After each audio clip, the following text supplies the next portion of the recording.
On lui demande pourquoi vous avez imposé au ministre de l'économie et des finances le maintien de Vital au poste de DG de PMU Mali. Le secrétaire général aurait imposé à Vital de maintenir, enfin, le ministre des Finances de maintenir Vital à son poste de directeur de PMU Mali. Je n'ai aucun pouvoir pour imposer à un ministre le maintien d'un directeur d'une société ou d'un EPA. Cela ne relève pas de mes attributions. Chaque ministre gère son département et les services qui sont rattachés. Troisième question, on lui demande, est-ce que vous êtes musulman pratiquant? Oui. Musulman pratiquant, oui. Est-ce que vous avez des guides spirituels? Vous voyez l'origine des sacrifices? Il dit oui, j'ai des guides spirituels. J'ai mon oncle Lassana Kane, j'ai Soumaré ici, Waïfou Kunta, parce que Sékou, c'est un homme, il en connaît tellement, il a cité toute une liste de personnes qui, sur le plan spirituel, sont des références pour lui. Il donne cette liste-là, nous en avons terminé.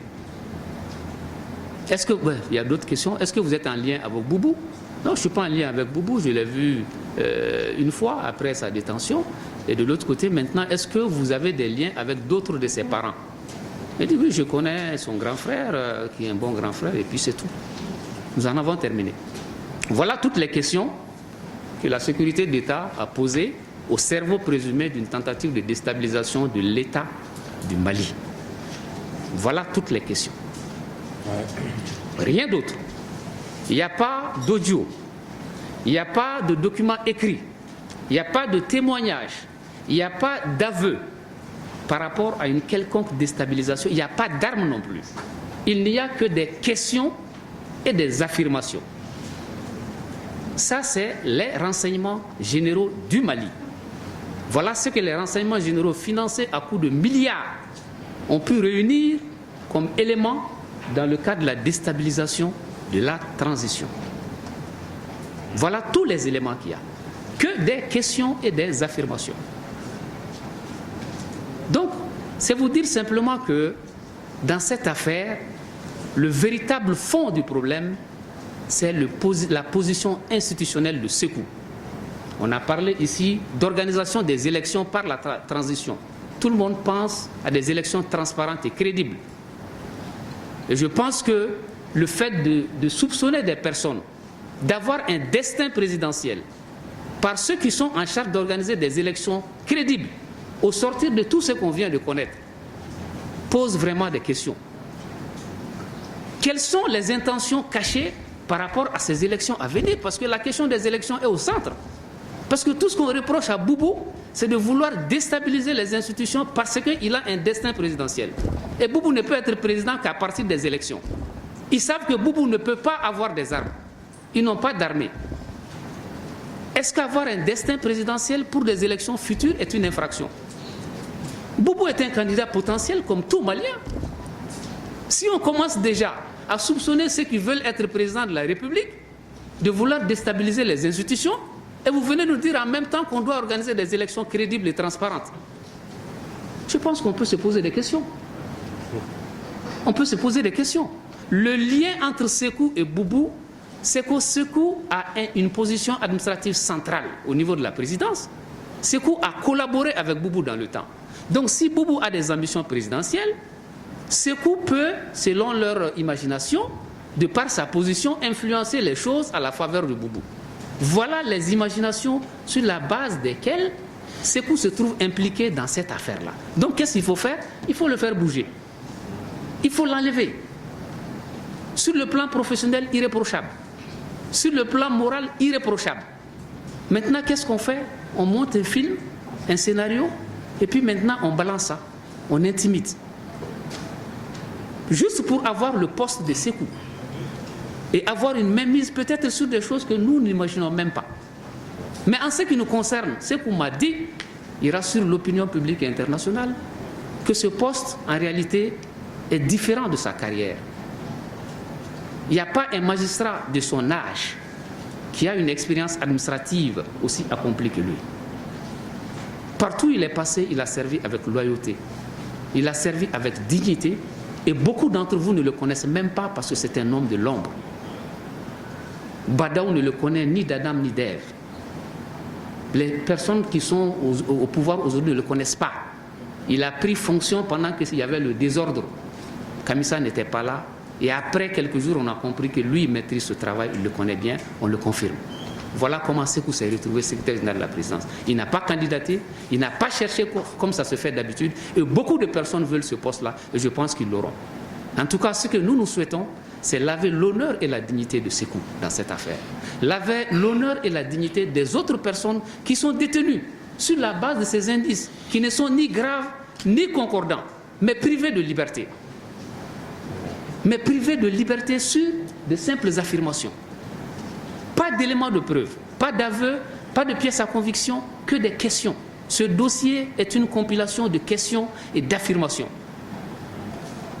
Les viandes sacrificielles, leur introduction au palais. En tout cas, moi j'espère qu'ils ont la viande sous scellé ou quelque chose comme ça.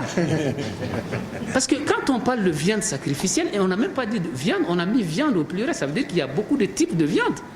Donc quelqu'un a eu le temps de savoir que ça c'est la viande de coq, ça c'est la viande de canard, ça c'est la viande de mouton, ça c'est la viande de cheval. Donc si c'est des viandes, quelqu'un a dû faire une expertise et nous demandons à ce qu'on nous produise ces viandes qui seraient sous scellé. Et le marabout puissant, un marabout puissant, on a qualifié le marabout puissant. C'est important. Vous voyez un peu là où on est, il a consulté un marabout puissant et a amené des viandes, pas une viande, des viandes. Donc nous demandons à ce qu'on nous amène ces viandes et qu'on nous montre les scellés et qui a en tout cas pris ces viandes entre les mains de Sékou ou qui l'a vu introduire ces viandes dans dans le palais. En ce qui concerne ces liens avec Razbat au niveau de la presse, beaucoup d'entre vous me connaissent parce que je faisais partie du collectif des avocats qui ont défendu Razbat pendant longtemps. Et je suis le lien entre Sékou et Razbat, ils ne se sont jamais vus. Je suis l'avocat des deux. Sékou et Razbat ne se sont jamais vus. Chaque fois que Razbat, c'est comme ça, on est amis, il tape sur Sékou, c'est moi qui l'appelle. Et il n'a pas commencé aujourd'hui. Il a eu des émissions très dures sur Sékou dans le temps. La dernière fois où Razbat a parlé de Sékou dans une de ses émissions, c'est lorsqu'il reprochait à Sékou le fait d'avoir laissé passer le décret de désignation, de nomination des membres du CNT, parce qu'on avait 3 ou 4 décrets qui circulaient sans forme ni rien. Il a dit Sékou de son rang de magistrat, comment il peut laisser ce décret passer à la présidence. J'ai appelé Razbat, j'ai dit non Razbat, tu te trompes, parce que l'organisation de la présidence c'est que en matière administrative, les décrets de la présidence sont des décrets qui portent sur l'organisation, les nominations à l'intérieur de la présidence. Mais les décrets de désignation des membres du CDC ou de nomination, ça relève du secrétariat général du gouvernement. Donc ce n'est pas la même chose, ce n'est pas parce que le président a signé, tous les décrets signés par le président de la République ne sont pas des décrets de la présidence, mais le secrétariat général qui prépare.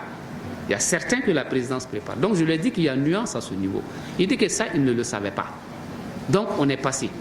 Il n'a jamais rencontré Sékou. Je mange avec Razbat, je mange avec Sékou. Les deux sont mes amis. Ils ne se sont jamais rencontrés.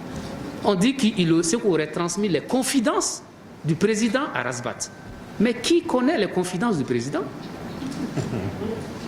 Qui connaît les confidences du président? Parce que les mots ont un sens. Si vous dites qu'il a transmis les confidences, c'est que le président vous a mis dans ses confidences. Et si c'est le cas, quelles sont ces confidences qui ont été transmises à Razbat? C'est ça le fond de la question. Il ne suffit pas d'affirmer. On est en matière judiciaire, c'est une question de dignité et de liberté. Quelles sont les confidences? Et à qui ces confidences ont été confiées? Ou bien c'est Badao qui a dit à la DGSE que Sékou a transmis à Razbat mes confidences. Si c'est le cas, que ça ressorte du dossier, qu'on amène des éléments de preuve. Il n'y a pas de preuve dans cette affaire-là. Les mentions qui sont faites dans des privés, tout ce qui a été réuni par la DGSE, financé à coups de milliards, c'est l'émission Razbat qui est sur les réseaux sociaux, au cours de laquelle il a parlé de l'attitude du président de la République lors de son passage en Côte d'Ivoire.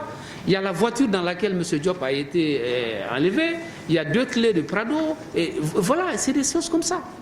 Il n'y a rien d'autre. Il n'y a absolument rien, aucun élément. Donc moi je vous dis simplement, pour ne pas trop abuser de la parole, que cette affaire, nous faisons face à une situation où notre justice a vraiment du pain sur la planche. Et nous demandons à la justice de rendre au Mali sa dignité, de rendre au Mali sa fierté.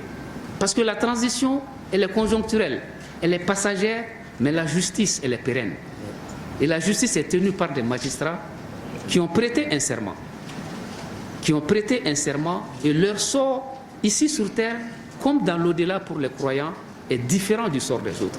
Donc tout ce que nous demandons, c'est que la vérité soit et que nos clients soient relaxés, en tout cas de cette poursuite qui n'a aucun fondement, ni légal, ni objectif. Je vous remercie.